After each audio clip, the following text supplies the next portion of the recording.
አድርገሽ ጀዝባ ትለኛለሽ? እንዴ ተርተኝ ራሱ ትልቅ ሰው አይደለሽ እንዴ? ጀዝባ ታያለሽ ልበልሻ? አንቺ እንዴት እንደዛ ታወሪያለሽ? እኔ የመጣሁት ለዋንኛ ጉዳይ ስለሱ ነው። በቃ ተናደድኩ አልኩ በቃ እንዴ አምሻ እንዴ ሲፈጠር እንዴት እንደዛ ትይኛለሽ? በቃ ይቅርታ አልኩሽ። አታከብዳለች እንዴ? በቃ አሁን ጀዝባ ምናምን አትበይ። ትልቅ ሰው ነሽ ተከበሪና በቃ አልደርስብሽም፣ አትድረሽብኝ። በቃ በላም ቡክ ሱማያኔ እዛ እንግዲህ ባትስል ኢኑማ ጅርታ አንተላኩ አረበጋ ጅራቴ ዋናው መኖርሽ ነው በህይወትሽ አለሽ እንዴ? አረ እንኳን በሰላም መጣሽ። ጠፈጠፉ ከቲሚት ይችላል ጠፈጠፉ ከቲሚት ያናን ከነገረሜ ዮኪን ሞ ከነገ መጂዘ ጅራችሁ ከቲቹላ nagaan isiniif haa ta'u akkam jirtu kabajamtoota fi hordoftoota koo nagaan qaba galata rabbii jiruuf jireenya akkamii ana bira wanti hundinuu gaariidha galata isaa hundee waanuma ajaa'ibaan arge Sumayyaan har'a ka beezaa faana wal qabatte dammoo kaleessa viidiyoo wayii argeetiin hin ture akka carraa ta'e kaleessa ani immoo haala mijataa keessa hin turre ofumaafuu mana keessatti keessummaan na bira ture sababa kana ta'eef viidiyoo argeetiin hin ture garuu viidicha wara irraa hojjechuu hin dandeenye jechuudha. Emotion veelloo saayidootti argisiifachaatii turte mana keessa garmaamatii turte intini mana veelloo dhattee achitti veelloo shii asiifachi bittinneessaa turte argeetiin ture garuu irraa hojjechuudhaaf natti hin mijanne jechuudha. Nagaasin gaafadheen jira akkam jirtan isin nagaa qabdu akkasuma warreen biyya keessa biyya alaa keessa jirtan kallatti kamiinuu warri jirtanii warri Itoophiyaawii taatan jechuudha. Baga bara haaraa geessanii kan barana geessan bara geereetiin rabbiin isinii haa ga'uun isiniin jedha. Egaa barri haaraan har'a qaqumee guyyaa 5 keessaa dhumtee jirti. Boru bara haaraa tokko jennee jalqabna. Barri kuni bara gammachuu, bara jaalalaa, bara kabajaa bara itti waan itti yaaddan argattan rabbi isiniif haa taasisu. Hunduma keessanuu nama sagalee kana sagaleen kun bira ga'e hunda keessaniifuu waaqayyo isiniif haa taasisu isiniin jedha nuuf haa taasisu hunduma keenya fuuyyuu. Egaan waanuma haaraan argee Sumayyaa fi Beezaa wal qabatan jechuudha.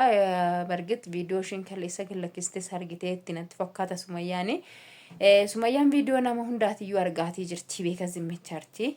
Akkuma jedhamillee egaa dhukkubsataa akka jirti kan jedhanillee kun fayyaadhuma isheerti galata waaqaa baga rabbiin fayyaa ishee taasise. Kanataansee waa'ee Saayidootii irratti jechuudha kan isheen doobsiteeniti kan isheen waamte akka isheen jechaa jirtutti sixoota sii kennaa kottu jetteeniti jechuudha kan isheen waamte. Beezaan immoo gowwaadha seetii sixoota dhuma fudhachuu dhatte bayeettiin kun jechuudha eenyu baga abbaa manaa kootti naa heerumte baga abbaa manaa dubartii kamtiyyuu jechuudha. Dubartii kamtiyyuu baga abbaa manaa koo narraa fudhatte baga abbaa manaa kootti heerumte baga abbaa ijoollee koo fudhatte jettee raawwattee dubartii kamtu sixootaa bitee namaaf kenna. Sixootaa sii kenna naan jetteeti miti kan na waamte kanaaf hin dhufee jechaanite jechuudha kan isheen jirtu. Kanataansee maal jetteen Sumayyaan gamna jechuudha akkuma argitan iyyuu maal jechaanii turte amma ati Saayidootti sila naneeruma jettaa jirta Saayidoo si jaallatee jira moo jaalala kan kee qaba yootitti waliin haasoftu hariiroon inni siif ibsaatii jiru jaalalli inni siif ibsaatii jiru jaalala akkamiiti jaalala siif ibsaatii jira naani miidiyaa irratti malee gara keessatiin akkana jaallatu naaf himeetii jira na jaallataanii. Miidiyaa irratti garuu waan nan jaallanni fakkeessaa jetteen akkasittiin gaafa isheen gaafate jechuudha. Taa'eef jetteen asuma deebistee raawwatte immoo maal jetteeni ijoollee kana guddisi jedhee odoo sitti kennee hin guddistaa laaftinnatii fudhatteettiin garuu Beezaan bakka kanatti ofiikuu dadhabde jechuudha. Sini galte ofiikuu dadhabde maal jetteeni nan guddisa garuu jette nan guddisa garuu alaaftinnatiin haati fi namni biraa qabu tokko miti jette argiteetta. Ishiin Saayidoo dhuunfaan akkuma ayyuun ala darbe yookiin immoo yeroo duraanii dubbataatii turte Saayidoo dhuma faana waan barbaadde guuttachuu fi waan fedha isii intini godhachuu barbaaddi malee ilmaan isaallee irraa fuutee alaaf sinnatiitti godhachuu hin barbaaddu jechuudha. Ammas deebisee gaasumayyaa waa baay'eetti dudubbatteeni waan isheen jetteen keessatti waa hedduudha kan isheen dubbattee jechoota baay'eetteeni fakkeeffachuudha itti raawwattee akka deebitullee jetteen tiirti jechuudha.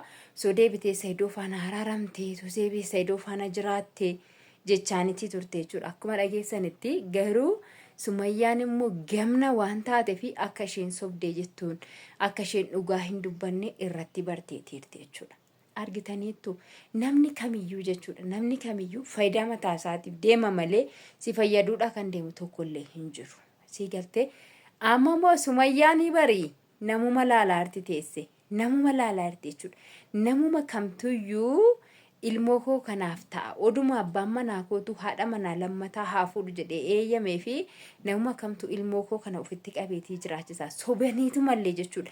Garuu jechuudha nuti dubartiin nuti kuni maaliif ilmoo biraa gaafa arginu jibbina? Sila dhallitu laadhalumu kan guddifatu abbaadha. Kan laatuuf abbaadha. Kan obaasuuf abbaadha. Kan itti xaaree raawwatee waan isaan itti jiraatan fiduuf abbaa isaaniiti jechuudha. So nuti maani bilcheeffatu hin bilcheeffanna miti ofii keenyaafis. Nyaatuma bilcheeffannu kana isaanis nu faana nyaatu. So maalumatu iyyuu akkana nu godha garuu. Inna egaa isa hin barbaaddi ilmoo isaan barbaaddu jechuudha. Biisan akkuma argaa jirtanitti. So gaasumayyaan sanaan booda akka bal'aadhaan lafaa ishee kaastee dhumarratti immoo maal jettee farichee adeellam jette. Farichee adeellam. Odoo sodaachuu baattee iyyuu. Odoo sodaachuu baatte gaafa ishiin garanaa garasii deebistee raawwatte kaballaa itti ultu sana maacalli jetteen. Ofirraa si'uma tokkollee achi ofirraan kabaltu otoo sodaachuu baattee sodaatteetii malee jechuudha. Lammaffaa immoo ishumtiyyuu Sumayyaan sixootaa naa kenniti jettee raawwattee harka ishee urgufattee raafattee dhaquun ishiyyuu nama garramti. Suma dhugaa dubbachuudha jechuudha. Sumayyaan min sila oonachino maal sila taateef obboleessa haadha mana obboleessatti ishee seete moo obboleessa isheettuu fuudhaa jira. Sixootaa geessitee fidhatti seete moo isheenoo kan isheen wajjiniin utaalaa jirtu kan isheen wajjin garmaamaa jirtu kan isheen itti waa meeqa wajjin godhataatee jirtu kan isheen isna fuudhi jettee raawwattee wajjin maraatatee jirtu abbaa manaa isheeti. Sumayyaan sixootaa namti isheen kennituuf kuni maalidha? Sila maal ta'eef sixootaa kana kennitiif? Min sila hoonachino? Min sila hoonachino qoyee heen sixootaa lassaamsaxaati? Bakka yoona sammuudhuma dhoqqee faandii baaddee deemti malee jechuudha.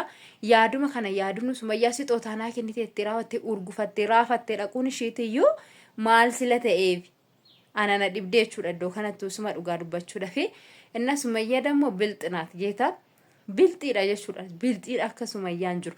Moronni akka Sumayyaan jiru jechuudha. Akkasuma jabduun akka Sumayyaatis dubartiin jabduun akka Sumayyaatis hin jirtu jechuudha. Suma dhugaa dubbachuudha fi so maalifiini jabina isiitiin jechuudha. Beekumsa isiitti fayyadamtee jabina isiitti fayyadamtee isaan irratti ilaala akkasitti mataa isaan irra deematii jirtu jechuudha. Isaanii abbaa manaa ishii faana walii asiif achi deemanii ittaan zalazalaa jiru. Boru akka barbaadite waan barbaade godhee itti fayyadamee biraan isaan biraa deebi'aa inni jechuudha. So Sumayyaan boru mooyyuu Sumayyaa dhumatu haadha manaa isaa ta'e haadha ilmoo isaa ta'e isa faana jiraata. Har'a isin akkasitti yaada waa meeqa keessa of galchitanii ofii keessanii yeroo keessan of jalaa gubdanii waa meeqa keessan of jalaa balleessitu malee warreen amma akkasitti Saidoo jala akkas garmaamaa jirta, Saidoo jala utaalaa jirta, Saidoo jala akka hin taane of godhaa jirtan kuni boru akka hin taanetti baddanii jechuudha hundi keessaniiyyuu. So kanaafiyyuu har'as ta'u borus ta'u kan wajjin jiraatu eenyudha? Sumayyaadhuma mataa isiiti jechuudha.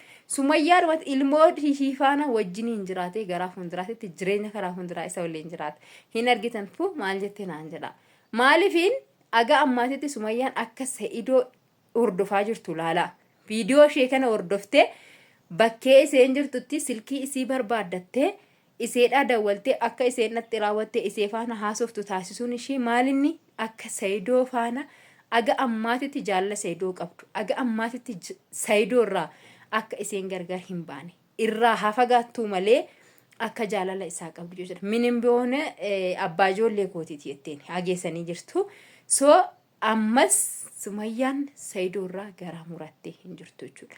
Gocha isaatii fi waan raawwate hundumatti akkasuma yoommoo namoonni isa faana hiriiraa jiran gochoota isaaniitii fi gocha Saayidoo irraa haa jibbitu malee gochoota namoonni isa duuba hiriiraa jiranii irraa haa jibbitu malee Saayidoo jibbiteetiin jirtu jechuudha. Agaan maattiyyuu waan fedhillee maantani abbaa manaa kooti abbaa ijoollee kootiitii jetteetti jechuudha. So warreen amma akkas jala of urguuftan kun hundi keessanuu maal taatu lafatti haftu jechuudha. Sumayyaa fi Saayidoon maal ta'u haadha manaa fi abbaa manaa ta'u abbaa ilmoof haadha ilmoo walumaan jiraatanii jechuudha.